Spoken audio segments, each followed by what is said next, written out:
ഞാൻ കേരളത്തിലെ ഇന്നത്തെ സ്ഥിതിയെക്കുറിച്ചും ഇന്നത്തെ ഭരണ സംവിധാനത്തെക്കുറിച്ചുമാണ് ഈ വീഡിയോയിൽ നിങ്ങളോട് സംസാരിക്കുന്നത്. ഈ വീഡിയോ മുഖ്യമന്ത്രി പിണറായി വിജയനെ ഇകഴ്ത്താനോ വീണ വിജയനെ ജയിലിലേക്ക് ആക്കാനോ ഇനി ഷോൺ ജോർജിനെയോ മാത്യു കുഴനാടനെയോ അതുപോലെ ബിനീഷ് കോടിയേരിയോ വെള്ളപൂശാനോ അങ്ങനെയൊന്നുമല്ല.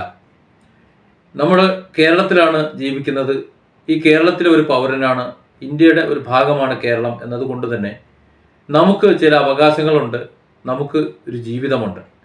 നമ്മൾ വോട്ട് ചെയ്ത് വിജയിപ്പിച്ച നമ്മുടെ ഭരണാധികാരികൾ അത് നമുക്ക് സാധ്യമാക്കി തരുന്നതിന് ഉത്തരവാദിത്വമുണ്ട്. അതുകൊണ്ട് തന്നെ നമുക്ക് അത്തരം കാര്യങ്ങളെക്കുറിച്ചാണ് ശരിക്കും സംസാരിക്കേണ്ടത്. അതിവിടെ ചർച്ച ചെയ്യപ്പെടുന്നില്ല. എന്തുകൊണ്ട് എന്നാണ് ഞാൻ ഈ വീഡിയോയിൽ പരിശോധിക്കുന്നത്. നമുക്കറിയാവുന്ന ഒരു കാര്യം, കഴിഞ്ഞ കുറേ വർഷങ്ങളായി സംസാരിച്ചുകൊണ്ടിരിക്കുന്നത് മുഖ്യമന്ത്രി പിണറായി വിജയനെ കുറിച്ചുള്ള അഴിമതി കഥകളും സ്വർണ്ണക്കള്ളക്കടത്തും ബിരിയാണി ചെമ്പ് കൈതോലപ്പായ അങ്ങനെ പല പല ആരോപണങ്ങളും ഒക്കെയാണ്. അതിനുശേഷം അദ്ദേഹത്തിൻ്റെ മകൾ വീണ വിജയൻ്റെ ചെയ്യാത്ത സേവനത്തിനുള്ള മാസപ്പടിയിലേക്കും അതിലൂടെ പിണറായി വിജയനും അതുപോലെ AKG സെന്ററിനും ഉള്ള ബന്ധവും ഒക്കെയാണ് ചർച്ച ചെയ്തുകൊണ്ടിരിക്കുന്നത്. യഥാർത്ഥത്തിൽ ചർച്ച ചെയ്യേണ്ടത് കേരളത്തിലെ ഇന്നത്തെ സാമ്പത്തിക ഘടന, സാമ്പത്തിക രംഗം എങ്ങനെ മെച്ചപ്പെടുത്താം എന്നതിനെ കുറിച്ചായിരിക്കണം. ഇവിടെ ഭരണപക്ഷം അവരുടെ നിർദ്ദേശങ്ങൾ നിയമസഭയിൽ വെക്കുകയും പ്രതിപക്ഷം അതിൻ്റെ തെറ്റുകുറ്റങ്ങൾ കണ്ടെത്തി അത് തിരുത്തി കൊടുത്തുകൊണ്ട് രണ്ടുപേരും കൂടെ ചേർന്ന് എങ്ങനെയെങ്കിലും നമ്മുടെ ഖജനാവിലേക്ക് സാമ്പത്തികം എത്തിക്കാനും കുറ്റമറ്റ രീതിയിൽ ഈ സംസ്ഥാനത്തെ ഭരണം ജനജീവിതം നിലനിർത്താനുമാണ് ശരിക്കും ശ്രമിക്കേണ്ടത്. പക്ഷേ നമ്മുടെ നിയമസഭയിൽ നോക്കിക്കഴിഞ്ഞാൽ നിയമസഭയിൽ അത്തരം കാര്യങ്ങൾക്ക് ചർച്ച ചെയ്യാൻ സമയം കിട്ടുന്നില്ല. പകരം മുഖ്യമന്ത്രിയുടെ അഴിമതി, മുഖ്യമന്ത്രിയുടെ പ്രതികരണം, മുഖ്യമന്ത്രി മകളുടെ അഴിമതി, മുഖ്യമന്ത്രിയുടെ മകൾക്കുണ്ടായ പുതിയ കമ്പനി, അതുപോലെ മുഖ്യമന്ത്രി തന്നെ തിരികെ ആരോപിക്കുന്ന മറ്റ് MLA മാരുടെ അധിക സമ്പാദ്യത്തെക്കുറിച്ച് അല്ലെങ്കിൽ അനധികൃത സമ്പാദ്യത്തെക്കുറിച്ചുള്ള അന്വേഷണം, കയ്യേറ്റം, അതുപോലെ സ്വന്തം MLA മാരായിട്ടുണ്ടാക്കിക്കുന്ന മറ്റ് കയ്യേറ്റങ്ങൾ, ഇതിനെക്കുറിച്ചൊക്കെയാണ് നിയമസഭ ചർച്ച ചെയ്യുന്നത്. യഥാർത്ഥത്തിൽ അതൊന്നും ചർച്ച ചെയ്യാനല്ല അത്തരം ഒരു സഭ എന്ന് പറയുന്നത്. നമുക്ക് എല്ലാവർക്കും ഭരണ പ്രതിപക്ഷ ഭേദമന്യേ അറിയാവുന്ന ഒരു കാര്യമാണ് നമ്മുടെ ഖജനാവ് കാലിയാണ് എന്നുള്ളത്. നമ്മുടെ ജനജീവിതം സുഗമമായി പോകണമെന്നുണ്ടെങ്കിൽ അവർക്ക് നൽകുന്ന സേവനങ്ങളും അവർക്കുള്ള ഭക്ഷ്യധാന്യ വിതരണവും എല്ലാം കൃത്യമായി നടക്കണം. അതിന് സാമ്പത്തികം വേണം. ഏത് രംഗമെടുത്താലും, പൊതുഗതാഗതമായാലും വൈദ്യുതി ആയാലും ടെലികമ്മ്യൂണിക്കേഷൻ ആയാലും ഏത് മേഖല എടുത്തു കഴിഞ്ഞാലും സാമ്പത്തികമില്ലാതെ മുന്നോട്ട് പോകാൻ കഴിയില്ല. നമ്മൾ കണ്ടതാണ് കഴിഞ്ഞ ദിവസം വൈദ്യുതി ചാർജ് അടയ്ക്കാത്തത് കൊണ്ട് കളക്ടറേറ്റിലെ 14 ഓഫീസുകളുടെ ഫീസ് ഊരിയത്. അക്ഷരാർത്ഥത്തിൽ 14 ഓഫീസുകൾ എന്ന് പറയുമ്പോൾ പഴയ കണക്ഷൻ ആയതുകൊണ്ട് പല ഓഫീസുകൾക്കും കോമൺ മീറ്ററാണ്. അതുകൊണ്ട് തന്നെ ഏതെങ്കിലും ഒരു മീറ്ററിലെ ഫ്യൂസ് ഊരിക്കഴിഞ്ഞാൽ മറ്റ് പല ഓഫീസുകൾ നിൽക്കും. ഏതാണ്ട് 30ഓളം ഓഫീസുകളാണ് ഇന്നലെ നിശ്ചലമായത് എന്നാണ് അറിയാൻ കഴിഞ്ഞത്. പലതും ഇരുട്ടിലായിരുന്നു. അത് സൂചിപ്പിക്കുന്നത് നമ്മുടെ സാമ്പത്തിക അവസ്ഥ അത്രത്തോളം മോശമാണ് എന്നാണ്. അപ്പോൾ ഇത്രയും മോശമായ സാമ്പത്തികാവസ്ഥ നിലനിൽക്കുമ്പോഴും ഖജനാവിലേക്ക് വരുമാനം എന്തുകൊണ്ട് എത്തുന്നില്ല എന്നതിനെ കുറിച്ച് ചർച്ച ചെയ്യാൻ എന്തുകൊണ്ടാണ് പ്രതിപക്ഷവും ഭരണപക്ഷവും തയ്യാറാവാത്തത്? അഥവാ ഭരണപക്ഷം എന്തുകൊണ്ടാണ് പ്രതിപക്ഷത്തിന്റെ സഹായം തേടാത്തത്? അതാണല്ലോ വേണ്ടത്. എപ്പോഴും പ്രതിപക്ഷം എന്ന് പറയുന്നത് ഭരണപക്ഷത്തിനെതിരെ ആഞ്ഞടിക്കാനും രാജിവെക്കാൻ പറയാനും അതുപോലെ അവരെ എപ്പോഴും തകർത്തെറിയാനുമുള്ള ഒരു ഉപകരണമല്ല പ്രതിപക്ഷം എന്ന് പറയുന്നത്. ഭരണപക്ഷത്തിന്റെ അപാകതകളെ ചൂണ്ടിക്കാണിച്ചു കൊടുക്കാൻ, തിരുത്തി കൊടുക്കാനുള്ള ശക്തമായ ഒരു മറുഭാഗമാണ് പ്രതിപക്ഷം. നമ്മുടെ നിയമസഭയിലെ ആക്രോശങ്ങളും പത്രവാർത്തകളും മറ്റു മീറ്റിങ്ങുകളും പത്രസമ്മേളനങ്ങളും ഒക്കെ നോക്കുമ്പോൾ നമുക്ക് മനസ്സിലാക്കാൻ കഴിയുന്നത് ഭരണപക്ഷത്തെ തെറിവിളിക്കാനും അവരെ ആക്ഷേപിക്കാനും വേണ്ടിയുള്ളതാണ് പ്രതിപക്ഷം എന്നാണ്. അതുപോലെ പ്രതിപക്ഷത്തെ ഏതൊക്കെ വിധത്തിൽ ആക്രമിച്ച് കീഴ്പ്പെടുത്താം എന്നതാണ് ഭരണപക്ഷത്തിന്റെ ഉദ്ദേശം എന്നും തോന്നിപ്പോകുന്നു. കഴിഞ്ഞ ദിവസം യൂത്ത് കോൺഗ്രസിന്റെ ഒരു നേതാവിനെ വീട് വളഞ്ഞ് അറസ്റ്റ് ചെയ്ത ഒരു സന്ദർഭം ഉണ്ടായി അതിരാവിലെ. അതിൽ നിന്നൊക്കെ നമ്മൾ മനസ്സിലാക്കുന്നത് പ്രതികാരം ചെയ്യാൻ വേണ്ടിയിട്ടാണ് പ്രതിപക്ഷം എന്നാണ്. കാരണം അതിനു വേണ്ടിയുള്ള നിലകൊള്ളുന്നതാണ്. അത് ഭരണപക്ഷത്തിന്റെ പ്രതികാരത്തിന് പാത്രമാകേണ്ടവരാണ്, അനുഭവിച്ചു നിൽക്കേണ്ടവരാണ് പ്രതിപക്ഷം എന്ന് പോലും ജനങ്ങൾക്ക് മനസ്സിലാകുന്നു. യഥാർത്ഥത്തിൽ ഇവിടെ എന്താണ് സംഭവിക്കുന്നത്? കേരളത്തെ സംബന്ധിച്ചിടത്തോളം ഇവിടെ വ്യാവസായികമായി വളരാനുള്ള ഒരു സന്ദർഭം ഇല്ല. വ്യാവസായികമായി വളരുമ്പോൾ അവർക്ക് ഉദ്യോഗസ്ഥ വൃന്ദങ്ങളിൽ നിന്ന് ഒരുപാട് പ്രശ്നങ്ങൾ ഉണ്ടാകുന്നു.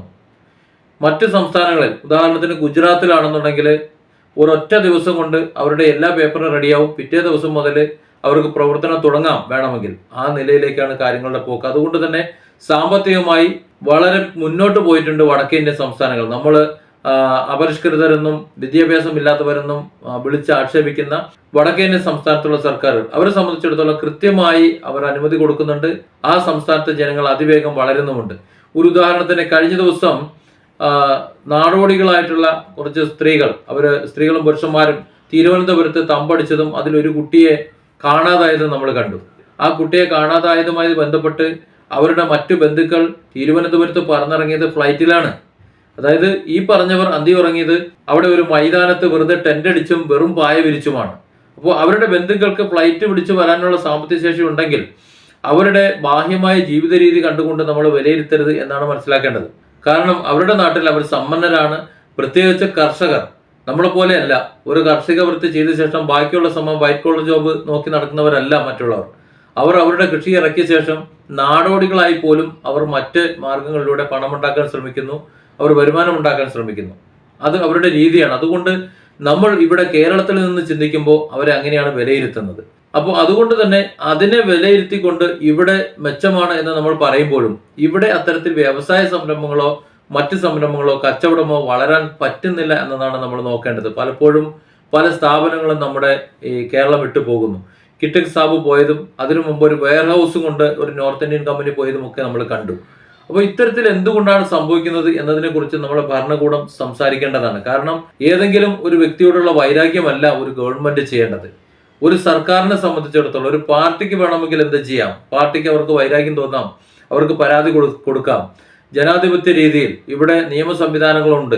ആ നിയമ സംവിധാനങ്ങൾ ഉപയോഗിച്ച് അവർക്ക് എതിരെയുള്ള നടപടികൾ എടുക്കാം. അല്ലാതെ ഒരു ഭരണ സംവിധാനത്തിന്റെ സ്വാധീനം ഉപയോഗിച്ച് ഏതൊക്കെ രീതിയിൽ താറടിപ്പിക്കാമോ തങ്ങൾക്കെതിരെ നീക്കാമോ അതിനുവേണ്ടി മാത്രം പരിശ്രമിക്കരുത്.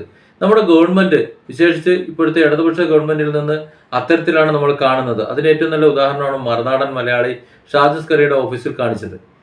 കേവലം ഒരു അന്വേഷണമായിരുന്നു എന്നുണ്ടെങ്കിൽ ഉറപ്പായും ആ ബന്ധപ്പെട്ട കമ്പ്യൂട്ടറിന്റെ ഹാർഡ് ഡിസ്ക് മാത്രമായിരിക്കും കൊണ്ടുപോകുക. ആ സ്ഥാപനത്തെ തടയുന്ന ഒരു അവസ്ഥയിലേക്ക് വരില്ലായിരുന്നു. ഇപ്പോഴും ആ സ്ഥാപനം പ്രവർത്തിക്കുന്നുണ്ട്.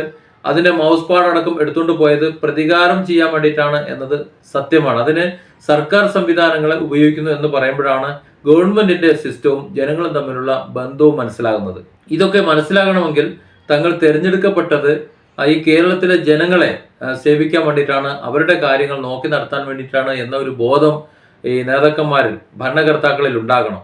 അങ്ങനെ ഉണ്ടാവുമ്പോഴാണ് നിയമസഭയിൽ അവരുടെ പ്രശ്നങ്ങളെക്കുറിച്ച് ചർച്ച ചെയ്യുന്നത്. പക്ഷെ അവരുടെ പ്രശ്നങ്ങളെക്കുറിച്ച് ചർച്ച ചെയ്യാൻ അവർക്ക് കഴിയുന്നില്ല. ഒരുപാട് പ്രശ്നങ്ങൾ അവരെ സംബന്ധിച്ചുണ്ട്. അത്തരം പ്രശ്നങ്ങളൊന്നും നിയമസഭയിലോ മറ്റിടങ്ങളിലോ ചർച്ച ചെയ്യുന്നില്ല എന്നുള്ളതാണ് വാസ്തവം. ഇവിടെയാണ് മുഖ്യമന്ത്രിക്കും മകൾക്കും എതിരെയുള്ള ആരോപണത്തിന് പ്രസക്തിയേറുന്നത്.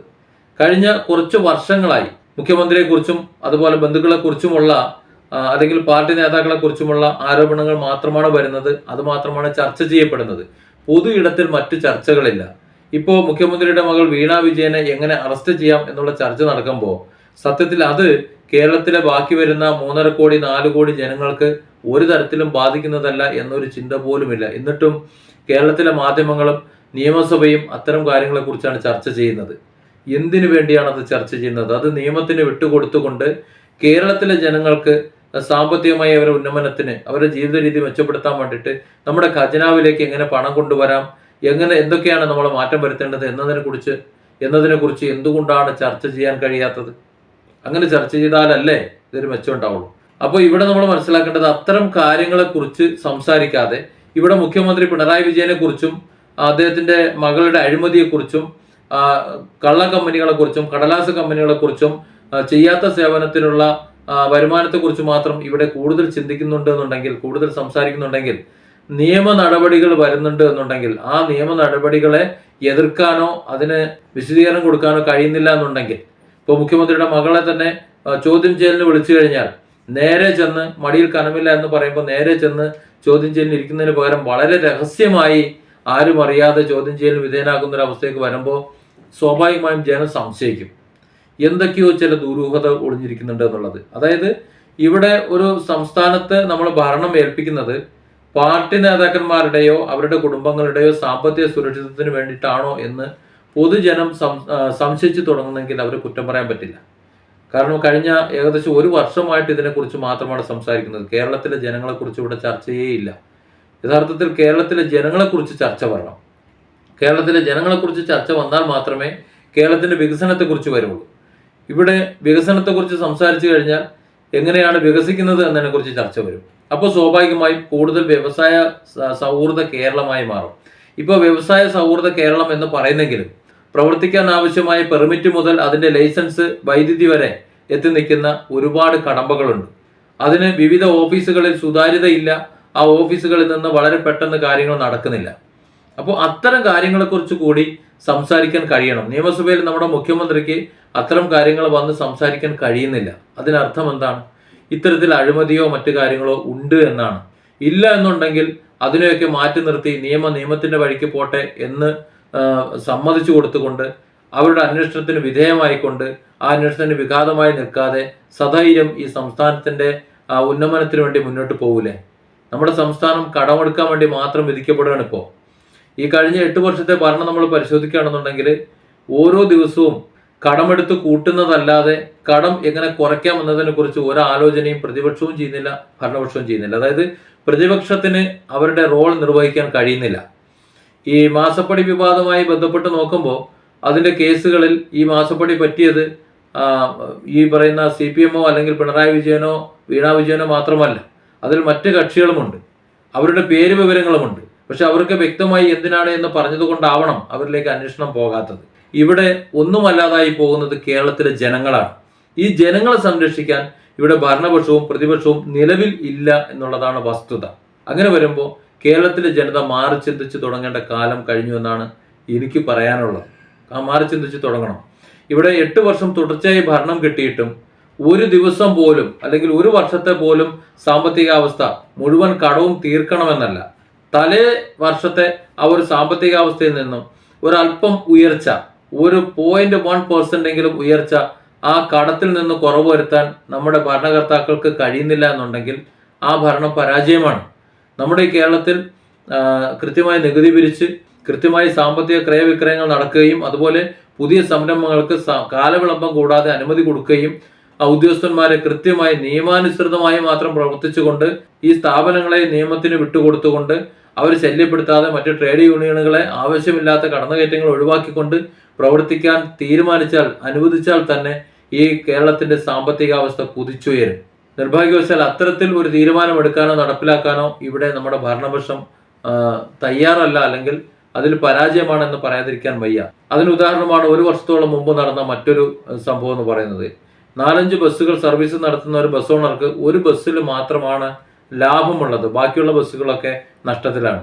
ആ ലാഭമുള്ള ബസ്സുകാരനെ പണി മുടക്കിക്കൊണ്ട് അയാളെ പിടിച്ച് തല്ലിയ അവസ്ഥ നമ്മൾ കണ്ടതാണ്.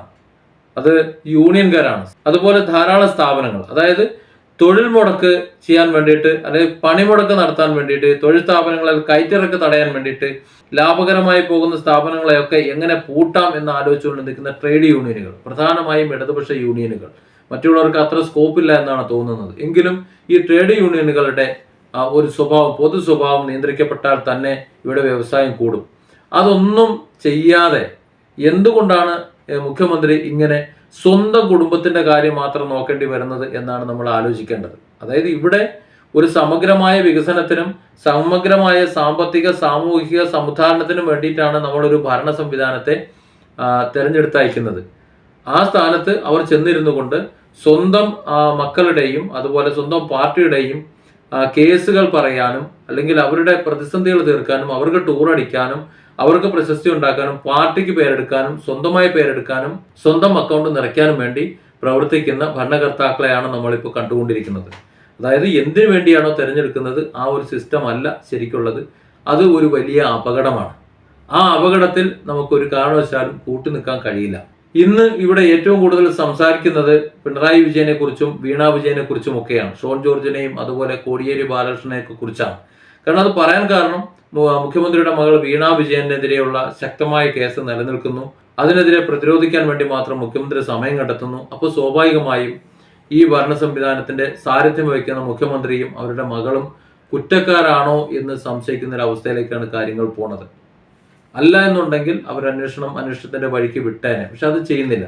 ഇവിടെ എനിക്ക് പറയാനുള്ളത്, അടിയന്തരമായി കേരളത്തിൽ തിരഞ്ഞെടുക്കപ്പെട്ട ഒരു ഭരണ സംവിധാനം, അതായത് MLA-മാരും അതായത് മന്ത്രിമാരും എല്ലാം അവരവരിൽ നിക്ഷിപ്തമായിട്ടുള്ള കാര്യങ്ങൾ എന്താണോ, ജനം അവരെ ഏൽപ്പിച്ചതാണോ അത് ചെയ്യാൻ തയ്യാറാകണം.